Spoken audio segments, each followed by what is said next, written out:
Hi అండి, welcome back to my channel. ఈరోజు మామిడికాయ పచ్చడి చేస్తున్నాను. అంటే తొక్కు పచ్చడి. కొంతమంది తొక్కు పచ్చడి అంటారు, కొంతమంది కుంపచ్చడి అంటారు, కొంతమంది మాగాయ పచ్చడి అంటారు. ఇది చాలా టేస్టీగా ఉంటుంది. నిల్వ ఉండే పచ్చడి. చేసే విధానం చూపిస్తాను. మామిడికాయలు చూడండి. ఈ మామిడికాయల పేరేంటో నాకు తెలీదు, కానీ జీడి పిక్కల్లాగే ఉన్నాయి. మోడల్ కూడా అలాగే ఉంది. జీడి పిక్క లాగా వంకి తిరిగి మామిడికాయ.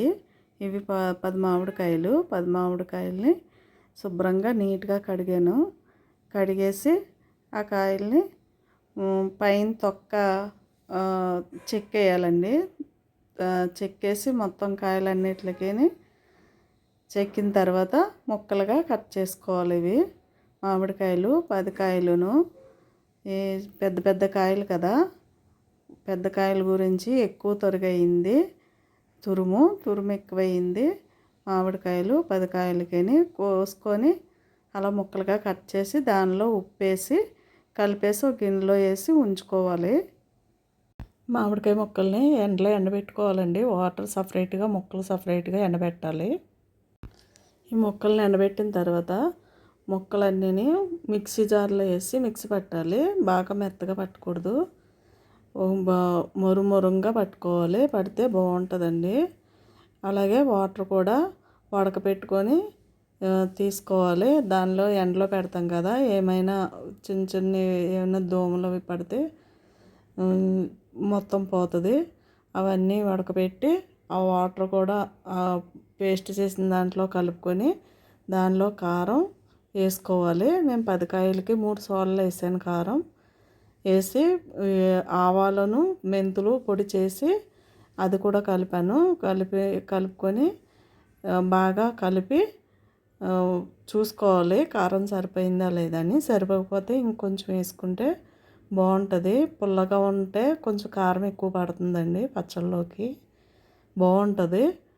పులుపు ఎక్కువగా ఉంటే పులిహోర అలాగా కలుపుకొని అప్పుడు ఒక డబ్బాలోకి తీసి పెట్టాను. 3 రోజులు ఉంచాను. వెల్లుల్లిపాయలు వేయడం మర్చిపోయానండి, అందుకే వెల్లుల్లిపాయలు వేస్తున్నాను. ఒక డబ్బాలో పెట్టేశాను కదా, మళ్ళీ వేసి కలుపుతున్నాను. వెల్లుల్లిపాయలు ఎక్కువగా వేసుకుంటే బాగుంటుంది. అవి కలిపి డబ్బాలోని 3 రోజుల పాటు నిల్వ ఉంచుకోవాలి. బాగా మగ్గాలి కారం. ముందుగా పచ్చడి 3 రోజులు అయిన తర్వాత మనం పోపు వేపుకుంటే బాగుంటుందండి. పోపు పెడితేనే తాలింపు వేసుకోవాలి పచ్చడి.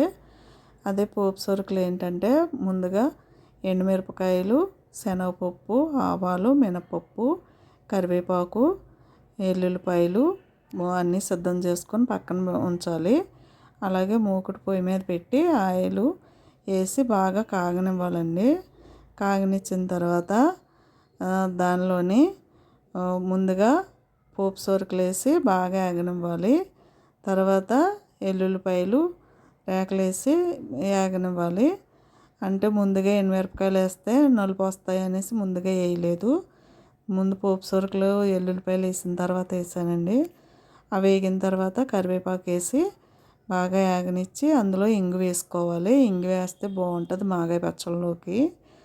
వేసుకొని అందులోని పచ్చళ్ళలోకి ఆ పోపు వేసుకొని కలుపుకోవాలి బాగాను.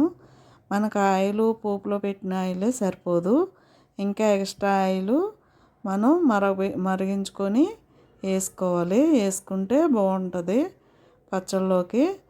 బాగా కలుపుకొని అది ఒక డబ్బాలోకి వేసుకొని ఉంచుకుంటే చాలా బాగుంటుంది పచ్చడి. నిల్వ చేసుకుంటే ఇది మామూలుగా బయట పెట్టుకునే కంటే ఫ్రిడ్జ్లో పెట్టుకొని ఉంచుకుంటే కొత్త పచ్చళ్ళలా ఉంటుందండి. అప్పటికప్పుడు చేసుకునే పచ్చళ్ళలాగా మీరు కూడా ట్రై చేయండి, చాలా బాగుంటుంది.